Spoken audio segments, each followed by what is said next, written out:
도널드 트럼프는 그날 수천 명이 지켜보는 연설 도중 처음으로 말을 멈췄습니다.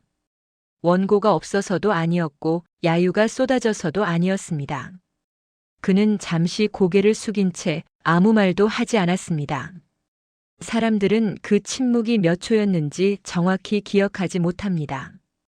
다만 그 짧은 침묵 이후 연설장의 공기가 완전히 달라졌다는 것만은 분명합니다. 그리고 그 다음 트럼프의 입에서 나온 한 나라의 이름, 대한민국. 정치 이야기도 아니었고 외교 성과를 자랑하는 말도 아니었습니다. 그는 그날 한 사람의 이야기를 꺼냈습니다. 미국에서조차 끝났다고 판단했던 이야기, 그런데도 끝나지 않았던 이야기. 이 장면은 공식 뉴스에도 연설문에도 남지 않았습니다. 하지만 그 자리에 있던 한 사람은 확신했다고 합니다. 저 이야기는 언젠가 반드시 세상에 알려져야 한다고. 왜 트럼프는 말을 멈춰야 했을까요? 그리고 왜 그 침묵의 끝에 한국이라는 이름이 나왔을까요? 지금부터 전해드릴 이 이야기는 미국이 처음으로 고개를 숙였던 순간에 대한 기록입니다. 본격적으로 사연을 시작하기 전에 구독과 좋아요 부탁드려요. 여러분들이 어디서 영상을 보고 계신지 댓글로 알려주세요. 저도 함께 하고 싶어요. 구독, 좋아요, 댓글 작성은 모두 무료랍니다. 그럼 지금 사연을 시작할게요. 안녕하세요. 이 글을 제보하게 된 사람은 미국 텍사스주 오스틴에 거주하고 있는 마이클 로엔이라고 합니다. 직업은 특별할 것 없는 평범한 회사원이고 정치인도 기자도 아닙니다.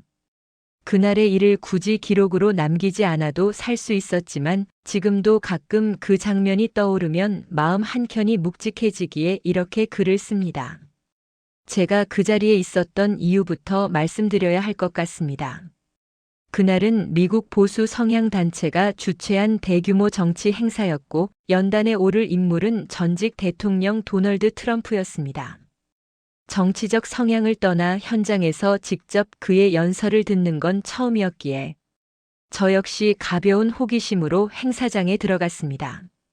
행사장은 시작 전부터 열기로 가득 차 있었습니다. 수천 명의 사람들이 자리를 가득 메우고 있었고 곳곳에서 트럼프의 이름을 외치는 목소리가 들려왔습니다. 미국 국기가 흔들리고 카메라 셔터 소리가 끊이지 않았죠. 그 분위기 속에서 연설이 시작되자 모든 것이 예상대로 흘러가는 듯 보였습니다. 트럼프는 특유의 어조로 미국의 위대함을 이야기했습니다. 경제 이야기, 외교 이야기, 강한 나라에 대한 이야기들이 이어졌습니다. 사람들은 고개를 끄덕이거나 박수를 쳤고 저 역시 그저 한 청중으로서 그 장면을 지켜보고 있었습니다. 그러나 연설이 중반을 넘기던 순간 지금도 정확히 몇 시였는지는 기억이 나지 않지만 분명한 건 그 순간의 공기가 갑자기 달라졌다는 점입니다. 트럼프는 원래 말을 멈추지 않는 사람입니다. 문장이 끝나기도 전에 다음 말을 이어가고 청중의 반응에 즉각적으로 반응하던 인물이었죠.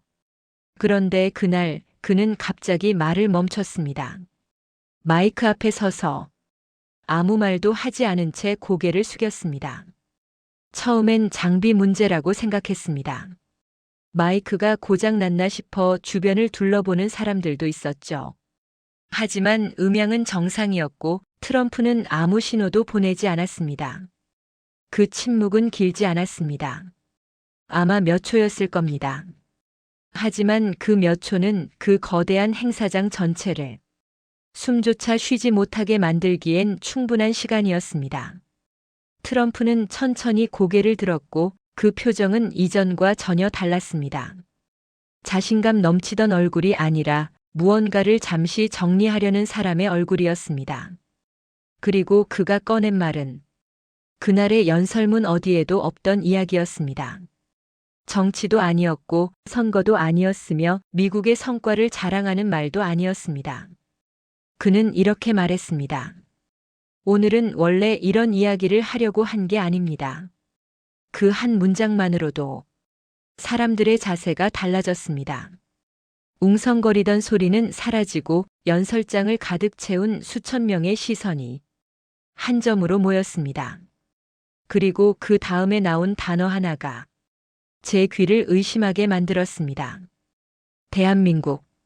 왜 그 나라의 이름이 이 자리에서 나오는지 그때의 저는 전혀 알 수 없었습니다. 트럼프는 잠시 숨을 고른 뒤 한 사람의 이야기를 꺼내기 시작했습니다. 이야기의 주인공은 정치인도 군장성도 아닌 아주 평범한 미국인이었습니다. 그 순간 저는 이상하게도 이 이야기가 단순한 일화가 아니라는 걸 느꼈습니다. 트럼프가 다시 말을 멈췄던 이유가 곧 드러나리라는 예감이 들었기 때문입니다. 하지만 그날 그 이야기가 어떤 끝으로 이어질지는 아직 아무도 알지 못했습니다. 트럼프가 대한민국이라는 단어를 꺼냈을 때 행사장 안에는 아주 묘한 기류가 흘렀습니다. 환호도 아니었고 반발도 아니었습니다. 사람들 대부분이 고개를 갸웃거리는 표정이었죠. 저 역시 마찬가지였습니다. 이 정치 행사에서, 그것도 이 타이밍에 왜 그 나라 이야기가 나오는지 이해되지 않았습니다. 트럼프는 잠시 물을 한 모금 마신 뒤 연단 아래를 천천히 바라보며 말을 이었습니다. 마치 특정 누군가를 찾는 것처럼요. 그러다 시선을 다시 들어올리며 차분한 목소리로 이야기를 시작했습니다. 이 자리에 있는 대부분은 이 사람의 이름을 들어본 적이 없을 겁니다. 그는 그렇게 말하며 한 명의 미국인에 대한 이야기를 꺼냈습니다. 이름은 윌리엄 해리스라고 했습니다. 나이는 60을 훌쩍 넘겼고 이라크 전쟁에 참전했던 퇴역 군인이었습니다. 그 순간 제 옆에 앉아있던 중년 남성이 작게 숨을 들이마시는 소리를 냈습니다. 아마 군 경력이 있는 사람처럼 보였습니다. 그 이름이 낯설지 않았던 것 같았습니다. 트럼프는 윌리엄 해리스가 전쟁이 끝난 뒤에도 오랜 시간 고통 속에서 살아왔다는 이야기를 했습니다. 몸에 남은 상처보다 더 힘들었던 건 시간이 지날수록 악화된 신체적 후유증이었다고 했죠. 처음에는 단순한 통증이라고 생각했다고 합니다. 하지만 몇 년이 지나자 일상생활조차 어려워졌고 병원을 찾는 횟수는 점점 늘어났습니다. 트럼프는 이 부분에서 잠시 말을 멈추고 고개를 살짝 저었습니다. 그 표정에는 분노와 아쉬움이 섞여 있었습니다. 미국에는 좋은 병원이 많습니다. 그는 분명 그렇게 말했습니다. 하지만 모든 문제에 답이 있는 건 아니었습니다. 그 말이 나오는 순간 연설장의 분위기는 더 조용해졌습니다. 사람들은 더 이상 박수를 치지 않았고 누군가는 팔짱을 낀 채 연단을 똑바로 바라보고 있었습니다. 윌리엄 해리스는 미국 내 여러 병원을 전전했다고 했습니다. 이름만 대면 알 법한 병원들이었고 최신 장비와 최고의 의료진이 있는 곳들이었습니다. 하지만 결과는 늘 비슷했다고 합니다. 우리가 할 수 있는 건 여기까지입니다. 트럼프는 그 말을 마치 자신이 직접 들은 것처럼 천천히 또렷하게 따라 말했습니다. 그 순간 그의 목소리가 아주 미세하게 떨렸습니다. 그는 이 이야기를 연설용 소재처럼 다루지 않았습니다. 정치적인 메시지를 덧붙이지도 않았고 누군가를 비판하지도 않았습니다. 그저 한 사람의 인생이 막다른 골목에 서 있던 순간을 담담하게 전하고 있었습니다. 그러다 트럼프는 조금 뜻밖의 말을 꺼냈습니다. 그는 포기하지 않았습니다. 이 문장은 행사장 안에서 유난히 크게 들렸습니다. 저 역시 그 말에 자연스럽게 허리를 고추 세웠습니다. 윌리엄 해리스는 미국의 의료 시스템에 분노하지도 않았고 누군가를 원망하지도 않았다고 했습니다. 다만 한 번만 더 가능성을 찾아보고 싶어 했다고 했습니다. 그 가능성이 어디에서 시작됐는지는 트럼프도 잠시 뜸을 들였습니다. 그는 청중을 둘러보며 마치 다음 말을 해야 할지 잠시 고민하는 듯한 표정을 지었습니다. 그리고 조용히 말했습니다. 그가 마지막으로 선택한 곳은 미국이 아니었습니다. 그 한 문장에 사람들의 숨이 동시에 멎는 느낌이 들었습니다. 제 뒤쪽에서 작게 웅성거리는 소리가 들렸습니다. 트럼프는 고개를 끄덕이며 그 이유를 설명하려는 듯 했지만 갑자기 말의 속도를 늦췄습니다. 그리고 예상하지 못한 방식으로 이야기의 방향을 틀었습니다. 그 선택이 그의 인생을 바꿨습니다. 그는 그 이상의 설명을 바로 하지 않았습니다. 그 대신 자신이 그 이야기를 어떻게 처음 들었는지에 대해 말하기 시작했습니다. 윌리엄 해리스가 보낸 한 통의 편지, 정식 보고서도 아니고 언론에 공개된 자료도 아닌 아주 개인적인 편지였다고 했습니다. 트럼프는 그 편지를 여러 번 읽었다고 했습니다. 그리고 읽을 때마다 마지막 문장에서 늘 눈길이 멈췄다고 했습니다. 하지만 그 문장이 무엇인지는 아직 말하지 않았습니다. 그날 그 자리에서 저는 처음으로 이 연설이 예정된 흐름에서 완전히 벗어났다는 걸 느꼈습니다. 그리고 이 이야기가 단순히 한 사람의 병 이야기로 끝나지 트럼프가 편지 이야기를 꺼냈을 때 연설장의 공기는 이전과 완전히 달라져 있었습니다. 사람들은 더 이상 정치 집회에 와 있는 느낌이 아니었습니다. 마치 누군가의 개인적인 고백을 우연히 함께 듣게 된 자리 같았죠. 트럼프는 연단 위에서 잠시 편지를 내려다보는 듯한 동작을 했습니다. 실제로 편지가 있었는지는 모르겠습니다. 하지만 그 순간만큼은 그가 머릿속에서 문장을 하나하나 되짚고 있다는 느낌이 들었습니다. 그 편지는 길지 않았습니다. 그는 그렇게 말했습니다. 고맙다는 말도 많지 않았고 대단한 표현도 없었습니다. 그 말이 오히려 더 마음에 걸렸습니다. 정치인이 감동적인 편지를 소개할 때는 보통 과장된 표현이 따라오기 마련인데 그날의 트럼프는 달랐습니다. 그는 윌리엄 해리스가 왜 미국이 아닌 다른 나라를 선택했는지 그 이유부터 설명하지 않았습니다.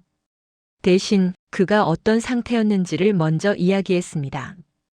윌리엄 해리스는 더 이상 밤에 제대로 잠을 잘 수 없는 상태였다고 했습니다. 통증 때문만은 아니었다고 합니다. 자신이 점점 쓸모없는 사람이 되어가고 있다는 그 생각이 더 괴로웠다고 했습니다.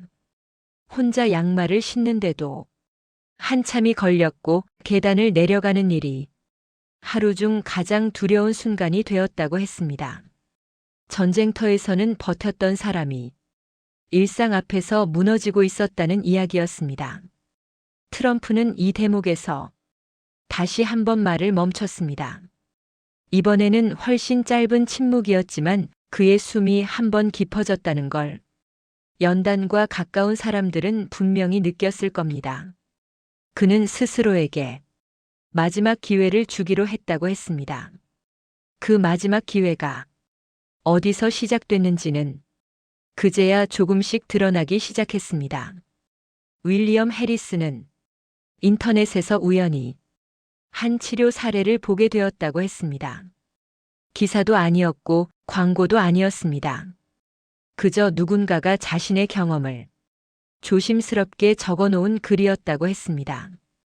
그 글에는 한 나라의 이름이 반복해서 등장했습니다. 대한민국.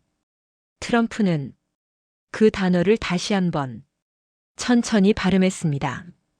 마치 그날 처음 그 이름을 다시 불러보는 것처럼요. 윌리엄 해리스는 처음에는 믿지 않았다고 했습니다. 미국에서도 해결하지 못한 문제를 다른 나라에서 해결할 수 있을 거라 쉽게 상상하기 어려웠기 때문입니다. 하지만 그는 이미 선택지가 많지 않았습니다. 더 나빠지기만 하는 몸 상태, 의사들의 조심스러운 시선, 그리고 가족들 앞에서 아무 말도 하지 못하던 시간들. 그는 결국 대한민국의 한 병원에 메일을 보냈다고 했습니다. 긴 설명도 아니었고 절박함을 강조한 글도 아니었습니다. 자신의 상태를 있는 그대로 적은 짧은 문이었다고 했습니다. 트럼프는 그 다음에 이어진 이야기를 하면서 처음으로 미소 비슷한 표정을 지었습니다. 답장은 빨랐습니다. 그 답장은 치료 가능 여부를 단정하지도 않았고 희망을 쉽게 약속하지도 않았다고 했습니다. 다만 한 문장이 편지의 중심을 이루고 있었다고 했습니다. 직접 상태를 보고 가능한 방법을 함께 찾아보겠습니다. 그 문장을 읽었을 때 윌리엄 해리스는 처음으로 자신이 환자가 아니라 사람으로 대우받고 있다는 느낌을 받았다고 했습니다. 트럼프는 그 부분에서 고개를 끄덕이며 이렇게 덧붙였습니다. 그는 그 문장을 여러 번 읽었다고 했습니다. 연설장을 가득 채운 사람들 역시 그 말의 의미를 본능적으로 이해하는 듯 했습니다. 저 역시 그랬습니다. 의사가 아닌 누군가가 자신의 가능성을 함께 고민해 주겠다고 말하는 순간이 얼마나 큰 힘이 되는지 알고 있었기 때문입니다. 하지만 트럼프는 아직 치료 이야기를 하지 않았습니다. 결과도 말하지 않았습니다. 그 대신 윌리엄 해리스가 비행기에 오르던 날의 이야기를 꺼냈습니다.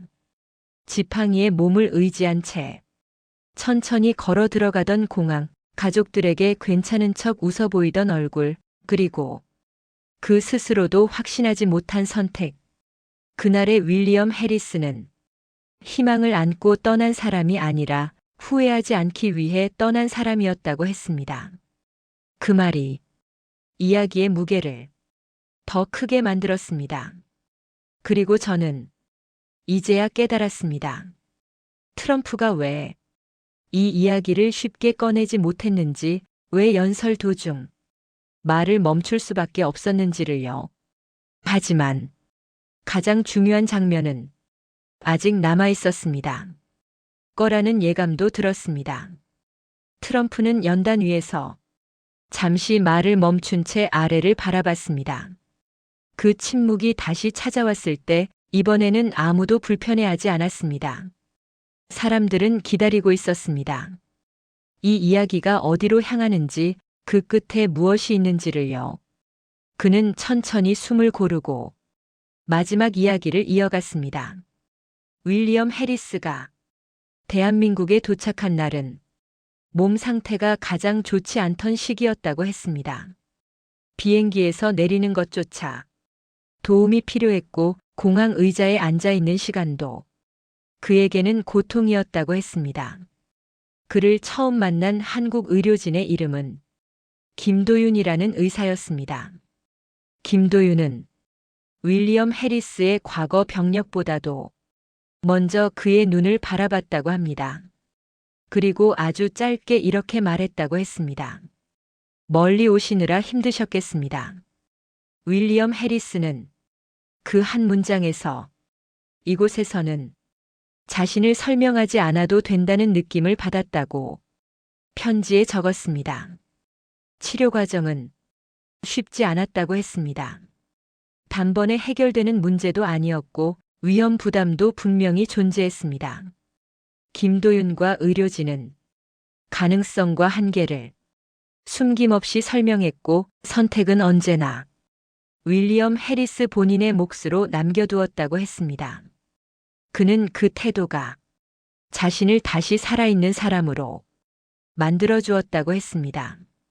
누군가의 실험 대상이 아니라 결정을 존중받는 사람으로 대우받고 있다는 감각 때문이었습니다. 트럼프는 치료의 세부적인 내용은 굳이 설명하지 않았습니다. 그 역시 그게 중요하지 않다는 걸 알고 있는 듯 했습니다. 대신 그는 한 장면을 이야기했습니다. 치료를 시작한 지 얼마 지나지 않은 어느 날 윌리엄 해리스가 혼자서 신발을 신으려 했던 순간 아주 사소한 행동이었지만 그날은 누군가의 도움 없이 양쪽 신발을 모두 신을 수 있었던 날이었다고 합니다. 그는 그 사실이 믿기지 않아 잠시 그대로 앉아 있었고 그 모습을 본 간호사 박수진이 아무 말 없이 미소만 지어 보였다고 했습니다. 윌리엄 해리스는 그 장면을 편지에서 가장 길게 적었습니다. 기적처럼 걷게 된 이야기도 통증이 사라진 이야기도 아닌 그저 신발을 혼자 신을 수 있었던 날의 이야기였습니다. 트럼프는 그 대목을 읽다가 결국 말을 멈췄습니다. 그리고 연설장에서 그가 꺼낸 마지막 문장은 이야기의 결말이었습니다. 그는 편지의 마지막에 이렇게 적었습니다. 트럼프는 잠시 고개를 숙인 뒤 천천히 읽어내려갔습니다. 나는 다시 강해진 것이 아니라 다시 사람으로 돌아왔습니다. 그리고 그 시작은 대한민국이었습니다. 그 문장을 읽는 동안 연설장은 완전히 조용해졌습니다. 누군가는 고개를 떨궜고 누군가는 두 손을 모은 채 아무 말도 하지 않았습니다. 트럼프는 그날의 연설을 그 문장으로 마무리했습니다. 우리는 항상 우리가 가장 앞서 있다고 믿습니다. 하지만 어떤 순간에는 다른 나라가 사람을 대하는 방식을 배워야 할 때도 있습니다. 그는 대한민국을 칭찬하지 않았습니다. 숫자도 성과도 정치적 의미도 붙이지 않았습니다. 그저 한 사람의 삶이 어디에서 다시 시작될 수 있었는지를 말했을 뿐이었습니다. 연설이 끝난 뒤 사람들은 한동안 자리에서 일어나지 못했습니다. 박수는 늦게 나왔고 그 소리마저도 조심스러웠습니다. 그날 행사장을 나오며 저는 이상하게도 큰 감동을 받은 것 같지는 않았습니다. 눈물이 난 것도 아니었고 흥분한 것도 아니었습니다. 다만 집으로 돌아가는 길 내내 한 문장이 머릿속을 떠나지 않았습니다. 사람을 끝까지 사람으로 대하는 힘. 그 힘이 한 나라의 기술이 되었을 때 그건 숫자로 설명할 수 없는 위대함이 된다는 사실을 그날 처음으로 알게 되었습니다. 그래서 저는 이 이야기를 남깁니다. 누군가를 설득하기 위해서가 아니라 그 침묵의 이유를 기억하기 위해서요. 사연이 끝났습니다. 대한민국을 사랑하는 분이라면 1초밖에 걸리지 않는 좋아요 버튼 한 번만 눌러주세요. 여러분의 클릭 한 번이 영상 제작에 아주 큰 도움이 됩니다. 끝까지 시청해 주셔서 감사합니다.